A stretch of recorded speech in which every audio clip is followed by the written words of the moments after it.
Did you notice how many buttonholes are on this machine? Look up here in row 1, you have from stitch 24, 25, 26, 27, 28, and even 29.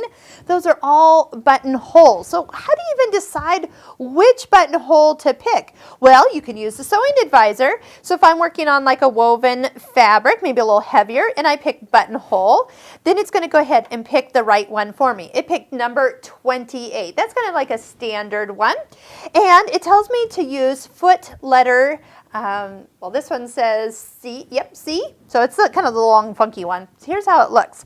So first off, because you can read the letter C, that's the front of the foot. So when we actually put it on, it's going to stand way out to the back here. It kind of sticks out. And before I put it on, I always load my button up first. So you can kind of pull this part. You hear kind of a click, click, click. And that's where you can have the button placed. And now the machine will know what size to do the buttonhole. So let's go ahead and we'll put this right in position here and pop it on. Now, we're not ready yet. There is one more thing. It's back here behind your needle threader. So not this lever, but the one behind it. It's kind of silver. That's going to drop down. There's even a little picture of a button on it. This is the part that as this buttonhole foot travels, it will actually tap the back here and tell it how big the button is and tell it when to turn around to make the size that we have designated. So here's how it works. We're going to go ahead and take a piece of fabric. Now I would recommend probably some tearaway stabilizer. Usually you have some interfacing.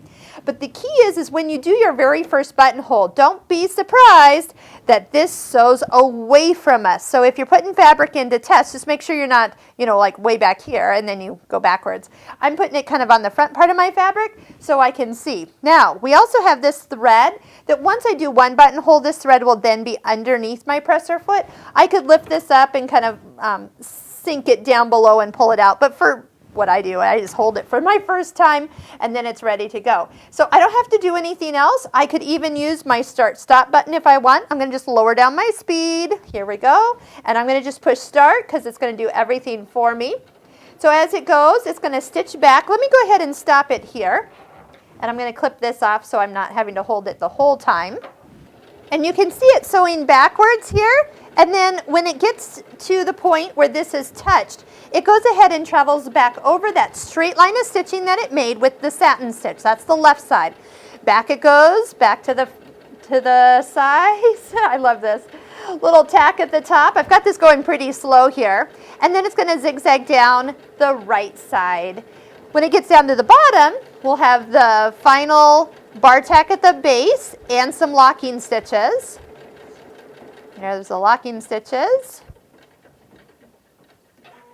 And it's even programmed to automatically cut the thread. So all I need to do is lift this up and slide this out. And I have my very first buttonhole. So I might open that up and just test to make sure that that is the right size based on the fabric that I'm doing it.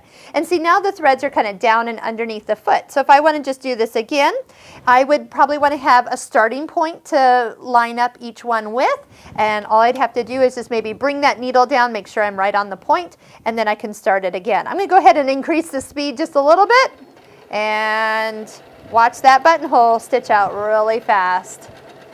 Boy, isn't that easy? Who would have thought buttonholes would be this easy these days? And where else can we use buttonholes other than garments? You do see them on home dec items. You can do it on shower curtains if you want to hook something up around that part. You can do it on bags. How about drawstring bag areas where you might have a drawstring for a pair of pants or a bag, and that could be the two places where the drawstrings come through, and it's a nice connected there.